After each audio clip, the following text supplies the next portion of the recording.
Hello friends, good morning to all of you. This is Chobila here. Welcome to my channel Everett Study Center. आज हम class 8 chapter number 2 from trade to territory का MCQ discuss करेंगे। उससे पहले हम class 6 and class 7 का भी MCQ discuss कर रहे हैं। अगर आप लोग इस वीडियो को अभी तक नहीं देखे हैं तो हमारे प्लेलिस्ट में, चैनल के प्लेलिस्ट में जाकर आप लोग देख सकते हैं। तो देखिए, पहला क्वेश्चन जो है, from the years mention below, choose the correct date of death of Aurangzeb the Mughal ruler. चलिए बताइए कि ये जो डेट दिया हुआ है इनमें से एक्चुअली जो डेथ डेट है औरंगजेब का वो क्या है। ऑप्शन ए 3 मार्च 1800, 3 मार्च 1707, 3 मार्च 1750, 3 मार्च 1850। तो इसका क्या आंसर होगा? इसका आंसर हो जाएगा ऑप्शन नंबर बी, ऑन 3 मार्च 1707 में जो एक्चुअली डेट है औरंगजेब का डेथ हुआ था। समझ गए? चलिए question number 2, according to the historians by the second half of the 18th century which new power emerged as powerful in India। हम देखेंगे तो हिस्टोरियंस जो कहते हैं हाफ ऑफ 18th सेंचुरी, मतलब अगर कहेंगे 18th सेंचुरी किसके कहते हैं, 1700 से लेकर 1800 को हम 18th सेंचुरी कहते हैं। अगर देखेंगे हाफ ऑफ मतलब कहेंगे तो 1750 से जो है कौन से पावर इंडिया में बहुत पावरफुल हुआ था। ऑप्शन आपके पास ब्रिटिश, चाइनीज़, जापानीज, डॉच। तो यहाँ पर हम देखेंगे तो चाइनीज़ का कोई लेना देना है नहीं, जापानीज़ का भी कोई लेना देना है नहीं, तो यहाँ पर डच तो थे ही नहीं, मतलब इतने पावरफुल। तो यहाँ पर आंसर क्या हो जाएगा? ऑब्वियसली ऑप्शन नंबर ए जो है ब्रिटिश आंसर हो जाएगा। उससे पहले आप लोग अभी तो चैनल को सब्सक्राइब नहीं किए हैं तो चैनल को सब्सक्राइब कर दीजिए और वीडियो को लाइक कर दीजिए, शेयर कर दीजिए और अपने दोस्तों के साथ, आप लोग अभी तक चैनल को सब्सक्राइब नहीं किए हैं तो चैनल को सब्सक्राइब कर दीजिए और वीडियो को लाइक कर दीजिए और अपने दोस्तों के साथ शेयर ज़रूर कीजिए। तो question number 3, when was the French East India company established. French East India company जो है वो कब बनाया गया? बताइए। 1750, 1764, 1690, 1700। इसका क्या होगा आंसर? इसका आंसर हो जाएगा, बताइए, ऑप्शन नंबर बी, 1664 को जो है बनाया गया था फ्रेंच ईस्ट इंडिया कंपनी। और ईस्ट इंडिया कंपनी जो है बनाया गया था इंग्लैंड ईस्ट इंडिया कंपनी, हम कहेंगे तो ब्रिटिश ईस्ट इंडिया कंपनी। वो कब बनाया गया? 1600 में बनाया गया। उस समय इंग्लैंड का रानी कौन था? Queen Elizabeth first. कौन था? क्वीन एलिजाबेथ फर्स्ट था। चलिए question number 4, what do you call a business enterprises that makes profit primarily through trade, buying goods cheap and selling them at higher prices. अगर हम कहेंगे एक बिजनेसमैन, क्या कहेंगे उस बिजनेसमैन को या वही बिजनेस एंटरप्राइजेस को जो कि प्राइमरीली वो ट्रेड के थ्रू वो क्या करता है? प्रॉफिट, और बाइंग के थ्रू प्रॉफिट करता है, गुड्स चीप के थ्रू प्रॉफिट करता है, सेलिंग के थ्रू वो प्रॉफिट करता है, और वो कहाँ प्रॉफिट करता है? हाइजर लेवल में। तो इसको हम क्या कहेंगे? एक्सचेंज कहेंगे, नॉन कमर्शियल कहेंगे, मार्केंटाइल कहेंगे या बार्टर कहेंगे? देखिए इसका जो आंसर हो जाएगा ऑप्शन नंबर सी। क्यों? देखिए ये एक ऐसा बिजनेस एंटरप्राइज था या एक कह ले एक कंपनी था जो कि इंडिया से रॉ मटेरियल्स लेकर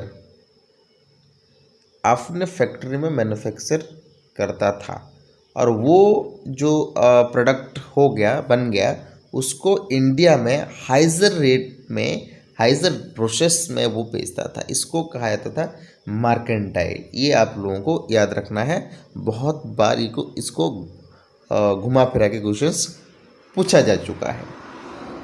चलिए question number 5। Which foreign power from the given list was the last European power to enter India? बताइए इनमें से कौन जो है यूरोपियन पावर जो इंडिया में लास्ट में एंटर किया था? बताइए। फ्रेंच, डच, चाइनीज़, पोर्तुगीज़ तो होगा ही नहीं क्योंकि वो 1498 में आए थे पोर्तुगीज़ से, यूरोप से। ओके, जो कि वास्को दा गामा था। ओके, चलिए बताइए डच होगा या चाइनीज़ होगा? चाइनीज़ तो होगा नहीं, यहाँ पर हमारे आंसर हो जाएगा फ्रेंच या डच में से कोई एक हुआ। यहाँ पर हो जाएगा फ्रेंच। डच जो है लगभग वो इंग्लैंड के साथ साथ आए थे और फ्रेंच जो है लास्ट में आए थे। ओके, चलिए question number 6। Name the movement started in Italy in the 14th century and lasted till 17th century that later provoked the Europeans to come to India and other country। ऐसा एक movement जो कि Italy में start हुआ था। कहाँ हुआ था? इटली में स्टार्ट हुआ था, जो 14th सेंचुरी से लेकर 17th सेंचुरी तक वो चलता रहा। समझ गए? और इस मूवमेंट जो कि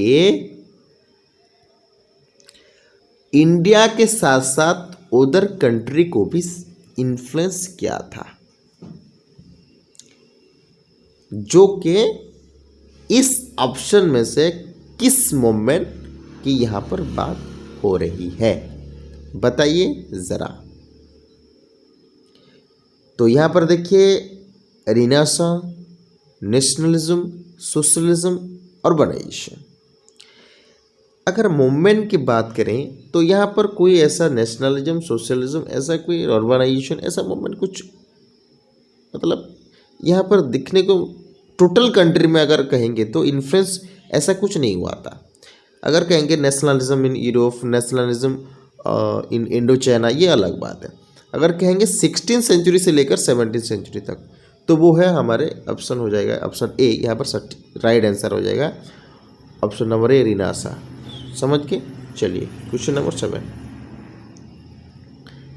विच city was given to the British by a local ruler in 1639 which was later fortified as fort George?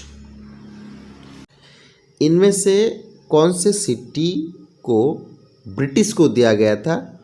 उस सिटी के जो लोकल रूलर थे वो दिए थे 1639 में ब्रिटिशर्स को, और बाद में वो क्या हुआ, फोर्टिफाई हुआ as a fort saint George के हिसाब से। बताइए इसका जो आंसर हो जाएगा मद्रास। देखिए मद्रास में जो रूलर थे वो ब्रिटिशर्स को अपना जो मद्रास है वो दे दिए थे। समझ में आ गया? कब दे दिए थे? 1639 को, और वो बाद में फोर्टिफाई हुआ फोर्ट सेंट जॉर्ज के नाम से। ओके, ये आप लोगों को याद रखना है। चलिए क्वेश्चन नंबर 8।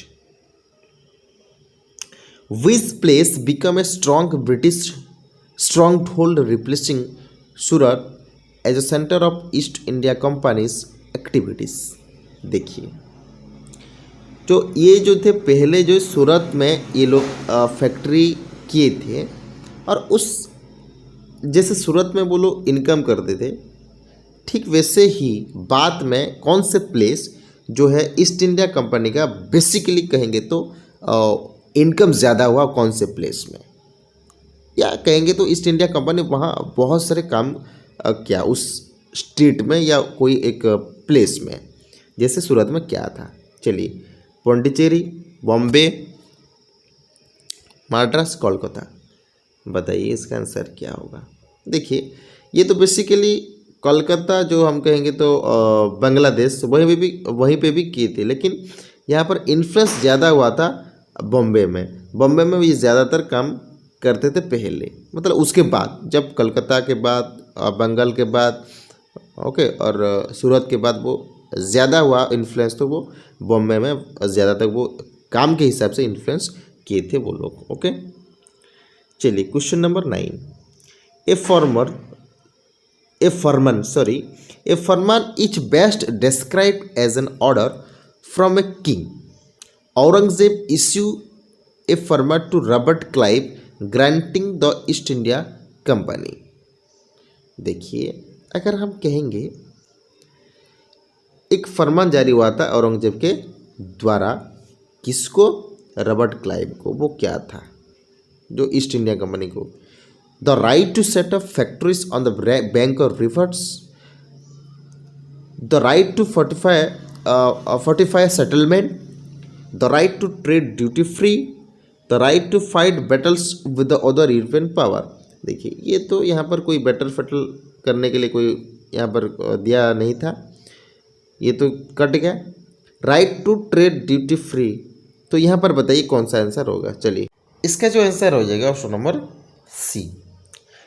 तो पहले जो फैक्ट्री बसाने के लिए ब्रिटिशर्स को राइट दे दिए थे, लेकिन फ्रीली कहीं पे भी आप लोग क्या कर सकते हो, फैक्ट्री बसा सकते हो। ऐसा औरंगजेब ने फरमान जारी कर दिया था, जो कि इंडिया के लिए ये बहुत बड़ी बात, बहुत बड़ी नुकसान हो गया था उसके बाद। ओके चलिए क्वेश्चन नंबर 10।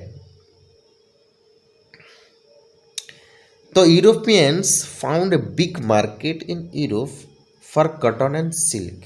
यहाँ पर अब हमें ऑप्शन दिख रहा है कि इसका आंसर सिल्क ही होगा, क्योंकि मैंने कहा था पहले कॉटन और जो सिल्क था वो मर्केंटाइल जो कंपनी था या बिजनेस एंटरप्राइज जो था वो क्या करता था, वो बिजनेस करता था अपने वहीं मैन्युफैक्चर करके वो यहाँ पर हाई रेट में बेचता था। ओके तो क्वेश्चन नंबर 11 की तरफ जाते हैं। चलिए where was the headquarter of the French East India company. French East India company जो कि लास्ट में आया था इंडिया में ट्रेड करने, तो वो कहाँ जो है अपना जो East India company French East India company जो अपना हेडक्वार्टर बनाया था, मद्रास कोलकाता बॉम्बे पांडिचेरी। तो यह देखिए इसका आंसर हो जाएगा ऑप्शन नंबर डी, जो है पांडिचेरी में वो पहला हम कहेंगे तो पहला तो नहीं, वो हेडक्वार्टर बनाया था फ्रेंच ईस्ट इंडिया कंपनी ने पांडिचेरी में। चलिए question number 12। Which were the important spices that were in great demand in the European market? European market में इसमें से कौन से स्पाइसेस जो है बहुत डिमांड था, बताइए। तो इसका आंसर हो जाएगा option number C. Option number C हो जाएगा इसका आंसर। जो pepper, cloves, cardamom and cinnamon था, ये पहले बहुत इम्पोर्ट होता था ये स्पाइसेस के हिसाब से। ओके ये बेसिकली कहाँ होता था, ये बेसिकली इस एरिया में साउथ इंडिया के एरिया में होता था बहुत ज़्यादा। ओके तो देखिए question number 13। When was the battle of Plassey fought between the Nawab of Bengal and British. देखिए ये जो नवाब ऑफ बंगाल और ब्रिटिश के साथ जो वार हुआ था, जिसको हम बैटल ऑफ प्लासी कहते हैं, वो कब हुआ था, ये एग्जैक्ट डेट हमें बताना है। ओके तो देखिए इसका ऑप्शन आपके पास 23 सितंबर 1757, 23 दिसंबर 1757 और 23 नवंबर 1757 और 23 जून 1757। तो इसका जो है आंसर हो जाएगा ऑप्शन नंबर डी, ऑन 23 जून 1757। देखिए उस टाइम बंगाल का जो नवाब थे वो सिराजुद्दौला थे, और उनके जो कमांडर थे वो थे मीर जाफ़र। मीर जाफ़र के लालच के हिसाब से ये जो रॉबर्ट क्लाइव था, ये मीर जाफ़र जो था वो चाहता था कि मैं भी बंगाल का नवाब बनूं। तो इस लालच में रॉबर्ट क्लाइव ने आइडिया लगाया और उनको एज ए पॉपट रखा और इसके थ्रू सिराजुद्दौला को मरवा दिया। तो उसके बाद मीर जाफ़र ने बन गया Bengal of Nawab of Bengal. Okay, और उसके साथ साथ और एक बैटल हुआ था उसके बाद, बैटल ऑफ बक्सर, जो कि मीर कासिम यहाँ पर एंट्री करता है। ये सब बाद में देखेंगे। चलिए question number 14। A list of historical events are given below. Choose the one you think marked the beginning of the modern age of Indian history. Modern age of Indian history का जो इवेंट्स है इसमें से कौन सा पहले हुआ था। यहाँ पर देखिए महात्मा गांधी 1869 में हुए थे, उनका बर्थ हुआ था। यहाँ पर तो 1947, ये तो होगा नहीं। इंडस वैली सिविलाइजेशन जो है एंशिएंट पीरियड है। ओके, ये इसको छोड़ देते हैं, ये पहले हुआ था। ये तो एंशिएंट पीरियड का, एंशिएंट हिस्ट्री का है, तो इसको कोई लेना देना नहीं है मॉडर्न एज में।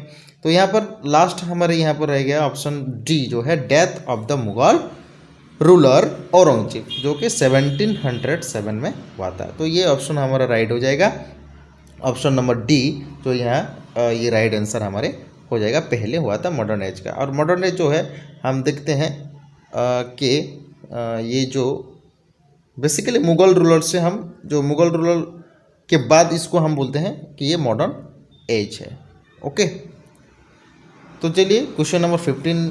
Why did east India company acquired A charter from the ruler of England queen Elizabeth first in 1600। Ruler of England जो थे क्वीन एलिजाबेथ फर्स्ट 1600 में, ये भी एक क्वेश्चन बन जाता है। तो उनसे जो ईस्ट इंडिया कंपनी ने किस लिए अप्रूव मांगा है, ये क्वेश्चंस कह रहा है कि हमें इनमें से ऑप्शन चूज करना है। किस लिए ईस्ट इंडियन कंपनी ने अप्रूव मांगने की कोशिश की। देखिए पहला जो ऑप्शन है, this mean that the mercantile laws were relax. ये जो मार्केंटाइल लॉ ये है क्या, ये देखिए मार्केंटाइल लॉ जो है वो कॉटन और जो सिल्क था यहाँ पर प्रोड्यूस होता था इंडिया में, इसको ट्रांसपोर्ट करने के लिए मैन्युफैक्चर कहाँ होता था, मैन्युफैक्चर करने के लिए इंग्लैंड में होता था, और वहीं से एक प्रोडक्ट बनकर आता था और इंडिया में बेचते थे वो लोग। ये तो बाद की बात है, ऐसा कुछ रिलेशन नहीं था ईस्ट इंडिया कंपनी का कोई मतलब अप्रूव कराने के लिए, ये तो बाद में हुआ था after the trading system of East India company with England. चलिए ये तो नहीं है। ऑप्शन बी क्या कह रहा है, this mean that no other trading group from England can compete with East India company and they had the sole right to trade with East. देखिए ईस्ट इंडिया कंपनी से बेहतर, इसको दिखाना था कि ईस्ट इंडिया कंपनी से बेहतर और कोई भी कंपनी नहीं था ईस्ट इंडिया में ट्रेड करने के लिए, इंडिया में बिजनेस करने के लिए, इसलिए कहा गया था। इसलिए मतलब वो अप्रूव करने के लिए क्वीन एलिजाबेथ फर्स्ट को भेजा गया था, या चार्टर एक्वायर्ड करने के लिए भेजा गया था। या this mean that east India company could not trade with India, ऐसा कुछ भी नहीं था। ईस्ट इंडिया कंपनी क्यों, अगर ईस्ट इंडिया लिखा हुआ है तो वो ट्रेड क्यों नहीं करेगा। ऑप्शन डी क्या कह रहा है, this mean that east India company could not make any profit only the grown up. देखिए ये तो क्वेश्चन, इसका ऑप्शन कह रहा है कि सिर्फ वो इंग्लैंड क्रोन, जो इंग्लैंड की जो क्रोन था या कोई साम्राज्य था उस समय, उसको बेनिफिट देने के लिए, और ईस्ट इंडिया कंपनी इसलिए सिर्फ करता था, नहीं ऐसा तो कुछ नहीं। ईस्ट इंडिया कंपनी है तो कंपनी क्यों करता है, वो उसके बेनिफिट के लिए ही करता है। तो यहाँ पर हमारे जो आंसर हो जाएगा option number B. Option number B क्या कह रहा है कि कोई भी ऐसा कंपनी ना हो जो कि इंडिया में फास्ट बिजनेस करे। ओके ठीक है, क्वेश्चन नंबर 16 को जाते हैं। Name the place the British king Charles second receive as a dowry by marrying the Portuguese princess which later become an important trading centre.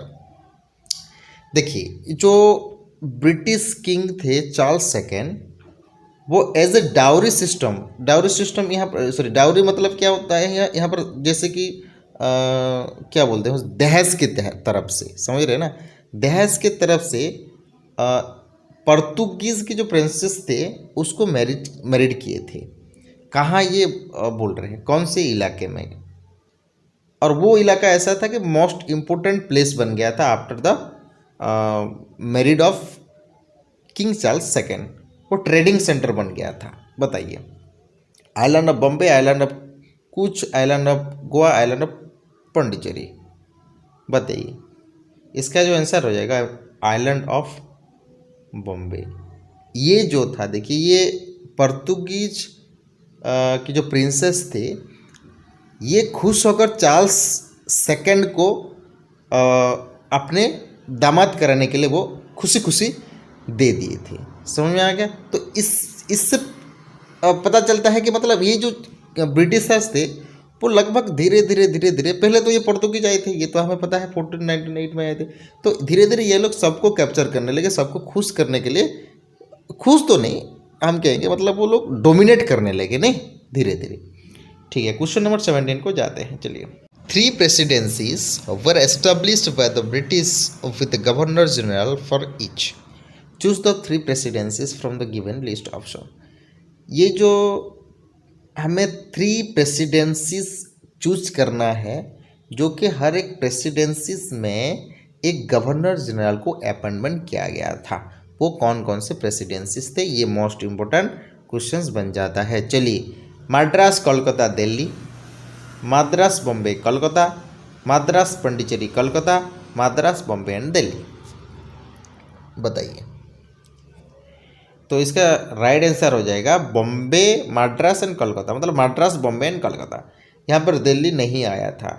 Okay, आप लोग ये ऑप्शन डी को चूज करते होंगे, मतलब नहीं, ऐसा नहीं होगा, क्योंकि पहले जो मद्रास, उसके पहले तो ये कोलकाता में, बॉम्बे में किए थे।